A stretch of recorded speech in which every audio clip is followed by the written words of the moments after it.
Hi hello welcome to daddy channel. Hi viewers, ఈరోజు మన వీడియోలో అరకు పార్ట్ 3. మనం 2 ఫేమస్ ప్లేస్లు అయితే సందర్శించాము కదా. ఇది థర్డ్ ప్లేస్ అండి, అరకు చాపరాయి. ఇది అరకు చాపరాయి పక్కనే గౌరీ పరమేశ్వరులు వినాయకుడితో సతీ సమేతంగా వేయించేసి ఉన్నారు. ఆయన్ని దర్శించుకోవడం జరిగింది. అలాగే ఇదంతా కూడా చాపరాయి యొక్క వ్యూ పాయింట్ అండి. వాటరు పైనుంచి అలాగ జారుకొని ఈ చాపరాయి ప్లేస్లో అయితే రావడం జరిగినది. ఇక్కడ జారడం అయితే ఒక రీతిలో ఉంటుందండి. జర్రమని జారిపోద్ది. ఇక్కడ కాలేస్తే అక్కడ పడుతుంది. ఎవరైనా వెళ్తే చాలా జాగ్రత్తగా నడాలి. వాటర్ ఫ్లో కూడా అలా ఉంటుంది. కానీ మేము వెళ్ళేప్పుడు అంత ఎక్కువ వాటర్ అయితే లేదు, కానీ పైనుంచి వర్షాలు పడడం వల్ల ఈ మాత్రం వాటర్ ఉంది. ఇలా నడుచుకొని వెళ్ళినా సరే మాకు కాళ్ళు అయితే జారడం అయితే జరిగింది. ఇదేనండి చాపరాయి. ఆ పిల్లలందరూ కూడా పైనుంచి జర్రమని ఎలా జారుతున్నారో చూడండి. పైకి ఎక్కడం జారడం, పైకి ఎక్కడం జారడం. అలాగా ఒక 5 మినిట్స్ తర్వాత ఇక్కడ కూడా ఫ్లోటింగ్ అనేది పెరిగినది. అలా భలే జారేవారు ఈ పిల్లలు. అందుకే ఇది వీడియో తీసి పెట్టాం అనమాట. అందుకే దీనికి చాపరాయి అనే పేరు పెట్టారు. దీనికి ఏంటి టికెట్ ఏమో పెద్దలకైతే 60 రూపీస్, పిల్లలకైతే 30 రూపీస్ అండి.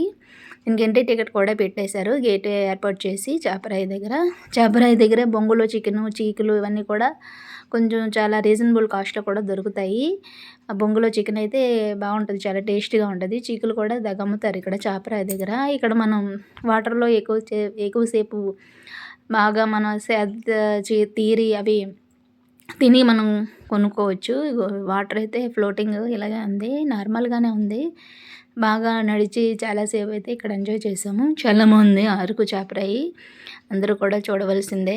ప్రకృతి అందాల్లో ఇది ఒక అందమైన దృశ్యంగా చెప్పవచ్చు. అరకులో ఇది కూడా చాలా చాలా స్పెషల్ ప్లేస్ అండి, అరకు చాపరాయి. ఎప్పుడైనా మీరు వెళ్తే మాత్రం కంపల్సరీగా సందర్శించండి. ఇన్నాళ్ళైతే టికెట్ ఉండేది కాదు.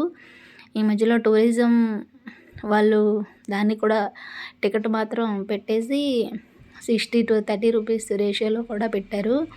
ఇక్కడైతే దింసా డ్యాన్స్ కూడా జరుగుతుంది. మనం వెళ్ళి దింసా డ్యాన్స్ కూడా మనం ఆడొచ్చు.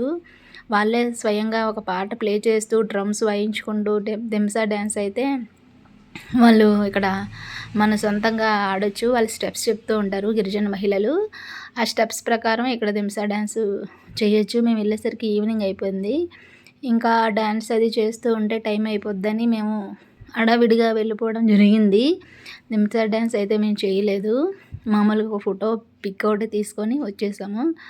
వాటర్ ఇవ్వండి ఇలా జారుతుంది, అంటే జారుడు తత్వం ఎక్కువగా ఉంటుంది. అందుకే దీన్ని చాపరాయి అన్నారనమాట ఈ ప్లేస్ను. పైనుంచి వాటర్ అలా పారుకుంటూ అలా కిందకి వెళ్ళిపోతుంది. అలాగా వ్యూ పాయింట్. ఇక్కడ మేము వెళ్ళేసరికి ఈవినింగ్ 5:36 అయిందండి. ఇది ఈవినింగ్ ఇలా ఉందన్నమాట. ఇంకొక స్మాల్ రిక్వెస్ట్ అండి, ఈ వీడియో చూస్తున్న వారండు లైక్ అండ్ సబ్స్క్రైబ్, షేర్ మీ ఫ్రెండ్స్ అండ్ ఫ్యామిలీ మెంబర్కి షేర్ చేయండి. Thank you for watching. ఇదేనండి దింసా డ్యాన్స్. థ్యాంక్